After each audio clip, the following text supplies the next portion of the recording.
Saya mau melihat orang-orang yang bersuka cita pada sore hari ini dilambaikan tangannya boleh. Tepuk tangan saja boleh. Yang di dalam, yang di luar, kiranya damai sejahtera, berkat-berkat Tuhan juga dilimpahkan. Amin. Ya, puji Tuhan. Yang pertama-tama sebelum lupa saya ucapkan terima kasih kepada seluruh panitia, Ais, bersama teman-teman semuanya yang sudah mempersiapkan acara ini sehingga berjalan dengan baik. Ya, dengan tempo yang singkat, waktunya mendesak, ya, luar biasa. Dan saya melihat sungguh Tuhan sangat bermurah hati dengan kita semua. Cuacanya dibikin cerah, amin. Tepuk tangan lagi buat Tuhan. Kemarin dikabari hujan terus, dikabari hujan dari timur, ya. Dan sekarang dikasih cuaca cerah, puji Tuhan, ya. Terima kasih untuk seluruh panitia yang sudah bekerja keras. Saya tidak bisa sebutkan satu persatu. Terima kasih juga untuk Pak Hari, Kepala DPR Syahir tempat ini yang sudah memperkenankan kami, memperbolehkan kami untuk memakai gedungnya untuk kita bisa merayakan Paskah bersama-sama, ya. Terima kasih Pak Hari dan juga semua jemaat-jemaat yang hadir, juga rekan-rekan hamba Tuhan yang sudah menyempatkan diri untuk hadir dan merayakan Paskah bersama-sama. Terima kasih sudah hadir, puji Tuhan, baik dengan majelis-majelis jemaat dan juga dengan jemaat-jemaat semuanya sudah hadir. Kami ucapkan terima kasih semua kontribusi, semua dukungan, baik moral, material, apapun. Kami percaya semuanya tidak ada satupun yang sia-sia, tetapi pasti Tuhan memperhitungkan dan membalasnya.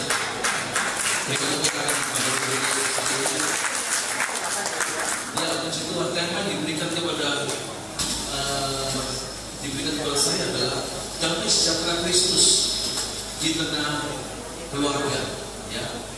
Nah, saudara, ketika saya tahu kenapa keluarga ini penting, ya, ya, kenapa keluarga di sesuatu yang penting buat kita semua, ya, sehingga tema pada Paskah kali ini, ya, saya tahu, ya, damai sejahtera itu dihadirkan di dalam kehidupan keluarga melalui pribadi Yesus Kristus. Dan saudara, pada awal penciptaan, ketika Allah menciptakan manusia dan ditempatkan di manusia itu di Taman Eden, maka kita tahu bahwa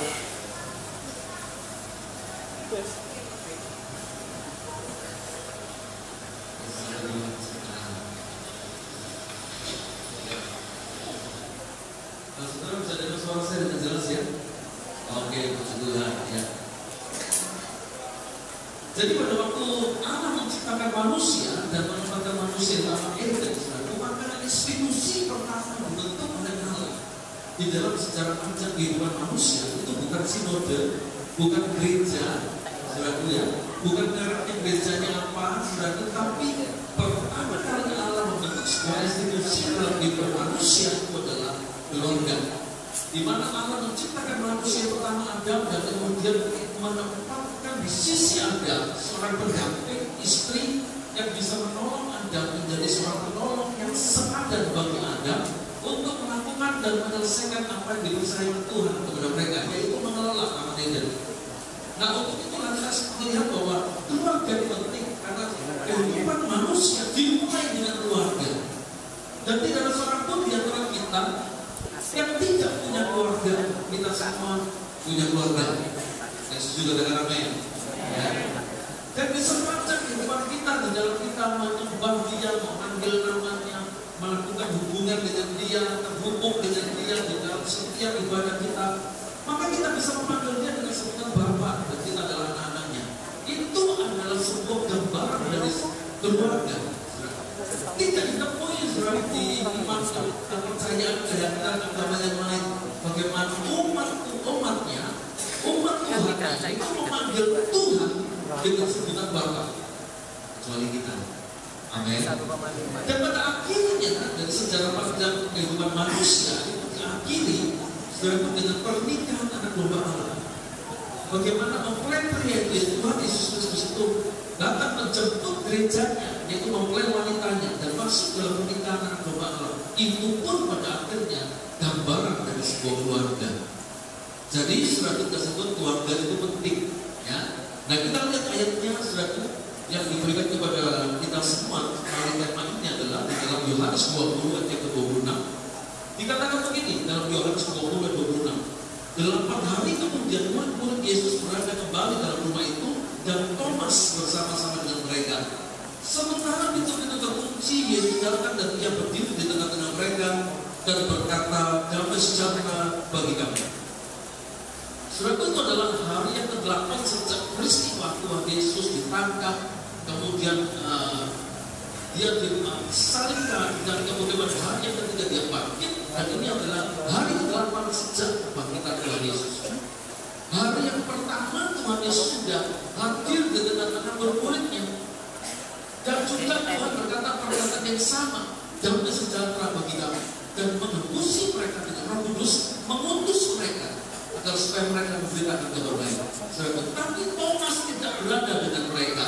Dan pada hari yang ke-8 itu, murid-murid ini ketemu dengan Thomas. Dan kemudian berkata kepada Thomas, kami telah melihat Tuhan. Tuhan sudah bangkit dari antara mereka. Tapi Thomas tidak percaya. Sebelum aku melihat luka bekas paku itu, sebelum aku mencucukkan jariku ke bekas luka di paku itu, dan mencucukkan jariku ke luka yang ada di lambungnya, aku belum percaya. Tidak bisa melihat akan masa depan, tidak bisa melihat setiap peluang yang ada, tidak bisa melihat tentang sebuah harapan di dalam Kristus yang bisa mengubahkan kehidupan mereka. Semua serba terkunci. Saudara, kita semua Tuhan hadir di tengah-tengah mereka. Saudaraku, saya mengatakan begini bahwa jangan main. Itu bukan karena tidak ada konflik, ya. Jangan main itu adalah terjadi karena hadirnya kebenaran. Ya, ini yang terjadi. Nah, saudara itu dikasih Tuhan, suruh lihat. Saya ada gambar di sini, tidak mau, kira nggak kayaknya. Tapi saya ceritain aja ya. Mungkin nggak ada datanya dan apa-apa. Saya ada gambar, yaitu seorang bintang film kungfu, ya. Namanya Jet Li, tahu Jet Li? Tahu juga orang perusahaan. Rupanya bukan cuma penggemar drakor, juga penggemar film silat, ya. Nah, Jet Li ini berkata begini, lebih dari 25 tahun aku belajar kungfu. Tahu kungfu? Ilmu bela diri kayak pencak silat, nah gitu ya. Belajar 25 tahun dan baru menyadari bahwa senjata paling ampuh adalah senyuman, dan kekuatan paling besar adalah cinta. Jadi sudah lihat bahwa ternyata untuk bisa mengalahkan sesuatu bukan dengan kekerasan, karena kekerasan akan menghasilkan kekerasan. Jadi jangan pernah ada habisnya. Tetapi ketika kekerasan dihadapi dengan kelemah lembutan, dan kelemah lembutan itu bukan tanda kelemahan, tetapi justru kelemah lembutan itu adalah tanda kekuatan, karena dikalahkan pertama kali itu adalah ego dirinya sendiri. Dia bisa mengalahkan kemarahannya, dia bisa mengendalikan emosinya, dia bisa mengendalikan dan mengontrol seluruh tubuhnya. Sudah itu dikasih tahu sehingga tidak ada orang lain yang bisa memancing kemarahannya, dia nggak terpancing. Ini hebat. Sebab yang dikalahkan itu bukan orang lain, tapi dirinya sendiri. Ya, amin, amin. Bilang sama sekali, mungkin mencurahkan iman.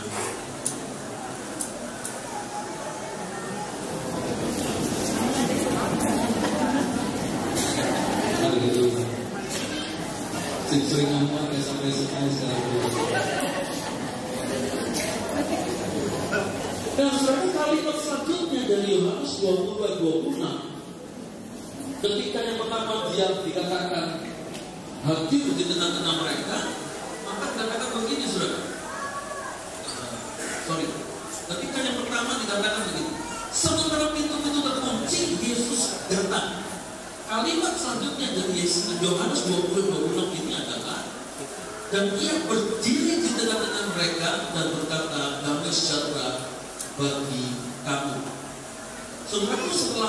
Yesus datang sekalipun pintu itu terkunci, dan di situ dia berdiri di tengah-tengah mereka dan berkata damai sejahtera bagi kamu. Perkataan berdiri di tengah-tengah mereka dalam terjemahan bahasa aslinya, bahasa Yunani itu adalah estomeson. Estomeson itu adalah ini. Yesus itu menjadi pusat perhatian dari semua orang yang ada di ruangan itu. Arti yang kedua, Yesus menjadi pusat kehadiran dari semua orang yang ada di ruangan itu. Dan arti yang ketiga, Yesus menjadi pusat kehidupan dari semua orang yang hadir, yang ada di ruangan itu.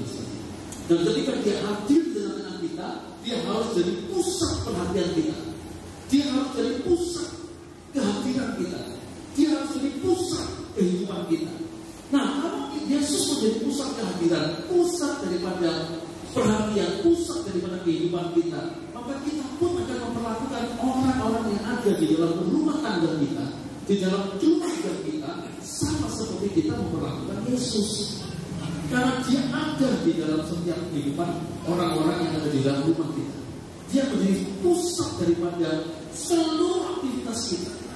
Kehadiran, perhatian, kehidupan itu tertuju kepada Yesus. Saudara, dengan demikian kita pasti akan bisa memperlakukan setiap orang yang ada di rumah tangga kita itu dengan hormat, dengan sebagaimana mestinya kita memperlakukan Tuhan Yesus di dalam kehidupan kita. Ya, karena kita percaya begini, saudara, setiap orang itu ada Yesus dalam dirinya. Saya tanya dulu sebelum saya lanjutkan. Siapakah di antara Bapak Ibu saudara sekalian yang percaya di dalam dirinya ada Tuhan Yesus? Amin. Di dalam dirinya ada Roh Kudus. Amin. Nah, itu sebabnya sebagai kasih Tuhan, kalau saudara menghadapi orang dalam satu keluarga, dalam satu rumahmu, saudara mungkin melakukan sesuatu yang menjengkelkan, dan saudara ingat di dalam dirinya ada Tuhan Yesus. Kita tidak bisa memperlakukan dia suatu semena-mena. Apalagi ada KDRT terhadap dia, kekerasan dalam rumah tangga, kita mau berpengalaman istri kita mau hajar anak kita pasti ingat di dalam diri mereka ada Tuhan Yesus. Kalau kita menempel, mereka ingat kita sama dengan menempel Tuhan Yesus. Kenapa? Ada Tuhan Yesus di dalam diri setiap orang yang ada di rumah kita. Kalau kita mau mengatakan kalau kita mau memfitnah, kalau kita mau meraku Tuhan sekalipun dengan mereka, maka kita harus tingkat berlangganan. Ingat bahwa di dalam diri setiap orang yang ada di dalam rumah kita, yang ada di rumah ini, ada Tuhan Yesus. Itu sebabnya kalau kita menjadikan Yesus sebagai pusat perhatian, pusat kejadian, pusat kehidupan, maka setelah kita semua berlakulah hukum, yaitu kita memperlakukan setiap orang seperti kita memperlakukan Tuhan Yesus di dalam kehidupan kita. Bila hal itu terjadi, saya percaya kita akan menjadi orang-orang yang bisa membangun sebuah keluarga yang penuh kasih dan penuh damai sejahtera. Saudaraku, di dalam 1 Yohanes 4 ayat 7 dan 8 dikatakan begini, 1 Yohanes 4 ayat 7 dan 8.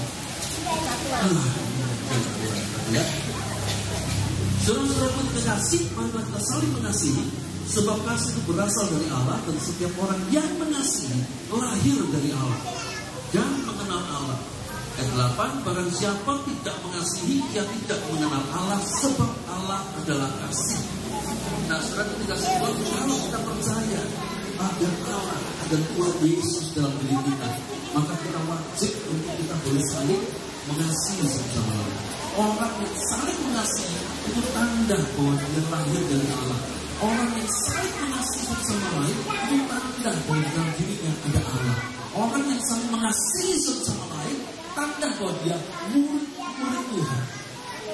Jadi sudah dikasihkan ada tandanya, ada ciri-cirinya. Bukan cuma sekedar nama kita, nama Kristen, saudaraku. Markus, Yohanes, siapa namanya? Markus, Yohanes, Lukas. KTP T sampai dalam nama, karena namanya begitu panjangnya. Jangan salah. Kami di Lumajang melayani organisasi lapas lembaga pemasyarakatan sudah 10 tahun lebih, dan kemarin baru selesai membangun gereja yang ada di dalam lapas. Tinggal peresmiannya. Kemarin Natalan sudah kita pakai ruangan ibadah khusus, yaitu napi binaan. yang ada di dalam lapas. Ya sudah selesai, tinggal peresmian bonding kita secara resmi dihadiri oleh Kalapas. Nah itu yang belum masih cari waktu. Ya, tapi sudah. Ya, sudah tahu jemaat-jemaat kami yang ada di dalam lapas namanya Matius, Markus, Yohanes. Minta maaf ya teman-teman Markus, Yohanes. Jadi nama kok tidak menjamin saudara hidup benar. Ada Matius yang mengedar narkoba, ada Yohanes selaku yang utang ngemplang dan mau bayar utangnya, dimasukkan ke penjara sama yang punya duit saudara. Ada namanya siapa memang Markus kayak gitu ya, yang memperkosa tetangga di sebelah rumahnya. Dan itu hanya mereka selesai. Dan beberapa kita menangkan jiwa di sini. Ketiga sebab orang yang baptis dari seberang itu. Saudara, ketika saya Tuhan, itu sebabnya jangan cuma mengertikan berikutnya. Saudara setiap hari ke gereja tidak menjamin saudara jadi orang Kristen yang baik. Setiap hari ke gereja tidak jamin kerohanian itu bertumbuh dewasa dan hidupmu serupa dengan Kristus. Target orang percaya itu hidupmu serupa dengan Kristus. Apa yang membuat kita berubah? Apa yang membuat kita menjadi serupa dengan Kristus? Ketika kita meresponi firman dan melakukan firman itu di dalam hidup kita. Saat itulah kita berubah. Kalau cuma sekedar datang ke gereja, saudara ketika saya Tuhan, semua orang bisa. Saya punya tukang kebun belum dalam Tuhan, orang seberang. Tiap hari ke gereja bersih-bersih satu-satu. Maksudnya tidak boleh kebahagiaan, ya. Setiap hari ke gereja dia. Saya punya satpam, ada satu satpam yang belum dalam Tuhan. Tiap hari dia jaga gereja. Jadi tiap orang yang tiap hari ke gereja itu tiba-tiba bisa berubah hidupnya. Rohaniannya berubah. Saya ketika tutup tangan Tuhan Yesus.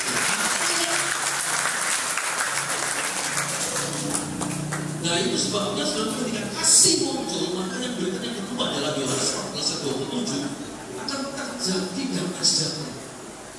Dan damai sejahtera yang diberikan oleh Tuhan itu berbeda dengan damai sejahtera yang diberikan oleh dunia. Saudara lihat prinsip kerajaan surga dan prinsip dunia sering bertolak belakang. Ya. Prinsip dunia itu saudara, kita harus mengejar kekuasaan supaya kita dihormati orang lain. Kita harus menjadi orang yang kaya, punya duit supaya kita ini dipandang terhormat oleh orang lain. Dan kebanyakan orang-orang lain juga memperhatikan, menghargai seseorang dari apa yang tampak di depan mata. Kalau kita datang misalnya maaf ya, ke gereja naik mobil bagus, cenderung semua memperlakukannya berbeda. Kalau sudah begitu sering kali yang modal-modal ini duduk di depan, diperlakukan lebih istimewa. Gimana istimewa? Perpuluhan itu tidak, kecuali minta, banyak. Jadi kemudian berubah sikap. Itu sebabnya Tuhan mengajarkan jangan hanya memperhatikan yang kelihatan, karena Tuhan itu memperhatikan, melihat sampai ke dalam kesalahan. Dia tegur Samuel ketika Samuel terpesona dengan kata-kata Daud, dan kemudian Tuhan menunjukkan bahwa ini yang Tuhan justru pribadi yang sama sekali di luar kriteria yang dipikirkan oleh Samuel. Yang masuk itu kan untuk jadi pemimpin atas bangsa Israel mestinya orang yang tinggi besar, berpengalaman di dalam peperangan. Yang dipilih Daud masih remaja, tidak pernah maju perang. Kerjaannya cuma menggembalakan kambing domba itu cuma 2-3 ekor. Tidak masuk kriteria. Tapi Tuhan tahu apa yang ada dalam hati Daud. Dan Daud dipilih bukan karena kemampuan dan kesanggupannya. Daud dipilih karena Daud hidupnya berkenan di hadapan Tuhan. Nah itu sebabnya selalu dikasih Tuhan konsep kerajaan surga dengan konsep dunia bertolak belakang. Ya. Dan ketika kita mau belajar tentang konsep yang dari kerajaan surga, maka selalu dikasih Tuhan kita lihat kasih dan damai sejahtera itu akan tumbuh bersama-sama. Kalau Yesus hadir, maka Yesus adalah kasih. Otomatis kasih itu hadir. Kasih hadir akan juga memproduksi yang namanya damai sejahtera. Amin. Itu sebabnya Yesus harus jadi pusat kehadiran di dalam setiap keluarga rumah ini. Nah, saudara, oleh sebab itu kita mesti menjadi orang yang mau membawa damai. Inisiatif untuk mengupayakan damai harus dari saudara dan saya yang sudah mengakui kebenaran. Di dalam Injil Matius 5 ayat yang ke-9, Injil Matius 5:9 dikatakan begini, berbahagialah orang yang membawa damai, karena mereka akan disebut anak-anak Allah. Jadi ciri-cirinya anak-anak Allah itu adalah orang yang membawa damai. Amin. Coba Jamil juga, kamu anak Allah bukan? Cuma kita cuma dua. Kalau bukan namanya Allah, dia pasti anaknya. Ya benar, cuma dua kan? Kalau bukan anak Allah, pasti anaknya yang sebelahnya. Iya kan? Nah itu sebabnya kalau kita disebut anak Allah, ciri-ciri daripada anak Allah itu adalah orang yang membawa damai. Dimanapun dia berada, dia membawa damai. Jadi orang yang membawa damai itu akan disebut berbahagia. Itu cuma bahasa Inggrisnya King James dikatakan blessed are the peacemaker, diberkatilah orang yang membawa damai. Jadi ada dua pengertian. Orang yang membawa damai itu akan diberkati, orang yang membawa damai itu akan bahagia. Diberkati dan bahagia adalah dua hal yang paling dicari oleh semua orang yang ada di atas muka bumi ini. Punya duit banyak, tujuannya buat apa? Dapat supaya bisa membahagiakan keluarga. Betul ya? Bisa sekolahkan anak-anak dengan baik, sekolah yang baik, bisa memberikan tempat tinggal yang baik untuk keluarga, bisa menguruskan kebutuhan mereka, bahkan bisa membawa mereka untuk hidup sejahtera lagi. Tujuannya supaya bahagia. Nah, sebenarnya untuk menjadi orang-orang yang diberkati itu bukan cuma sekedar punya duitnya bisa dinikmati, duitnya bermanfaat, duitnya bisa membuat kita mengucap syukur sama Tuhan. Itu tanda diberkati. Jadi sebenarnya bukan sekedar kaya, bukan sekedar sukses, bukan sekedar orang yang bisa memiliki banyak sekali harta kekayaan, tetapi diberkati itu adalah mereka yang mengerti arti tentang harta yang dipercayakan kepada mereka. Jadi itu dipergunakan Tuhan untuk kemuliaan dari Tuhan, oleh Tuhan, kembali untuk kemuliaan nama Tuhan. Itu yang Tuhan mau kita lakukan dalam kehidupan kita. Ya, nah saudara kita Tuhan, saudara kita harus jadi peacemaker. Kata peacemaker, pembawa damai dalam terjemahan bahasa aslinya itu adalah aeropoios. Aeropoios itu sesungguhnya punya tiga arti. Yang pertama itu make peace atau mengusahakan, mengembalikan, mengupayakan perdamaian bagi orang-orang yang sedang bertikai. Itu aeropoios. Arti yang pertama. Arti yang kedua, menumbuhkan, menjaga keharmonisan.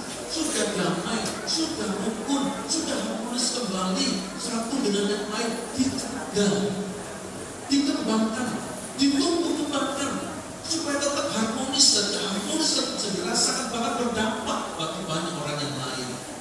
Itu arti yang kedua. Arti yang ketiga, selalu hidup dalam kedamaian. Sudah dikasih Tuhan. Hidup dalam kedamaian itu artinya adalah bahwa apapun yang kita kerjakan, dimanapun kita berada, maka buah yang dihasilkan dari setiap perbuatan, dari setiap tempat di mana kita berada, buah yang dihasilkan itu adalah buah damai sejahtera. Jadi suatu dikasih Tuhan, inilah ciri daripada anak-anak.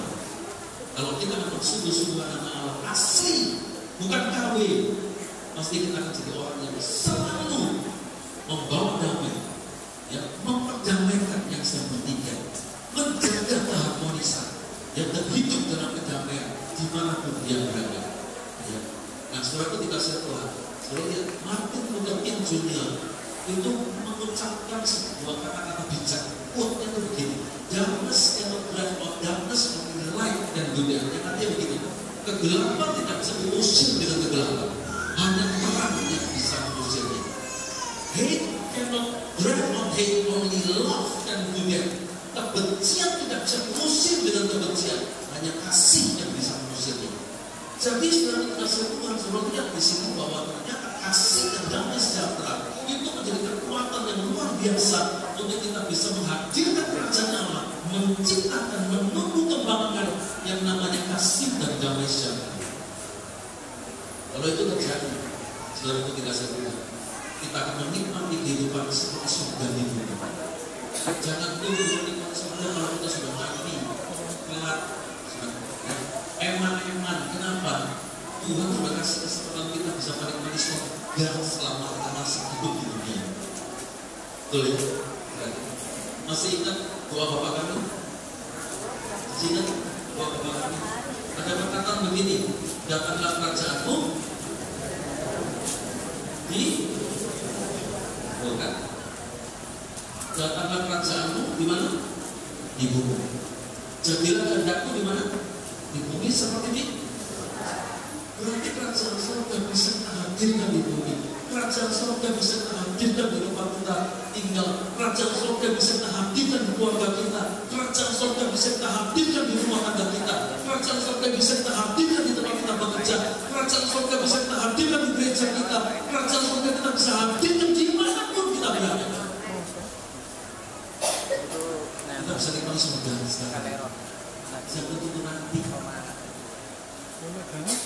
Israel, kami memang Israel.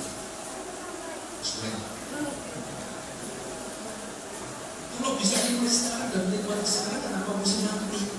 Betul nggak sih?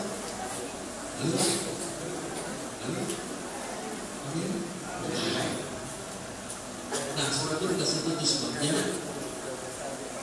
Pertanyaan bagi saudara ini, siapakah yang menjadi pusat perhatian, pusat kehadiran, pusat kehidupan di tengah-tengah keluarga ini? Kalau jawabannya Tuhan Yesus, saya jamin 1000% akan menikmati damai sejahtera, kasih dan sukacita Tuhan. Segala hormat, pujian, kemuliaan hanya bagi nama Tuhan kekal selamanya di dalam nama Yesus. Semua yang percaya sudah diberkati, sama-sama kita katakan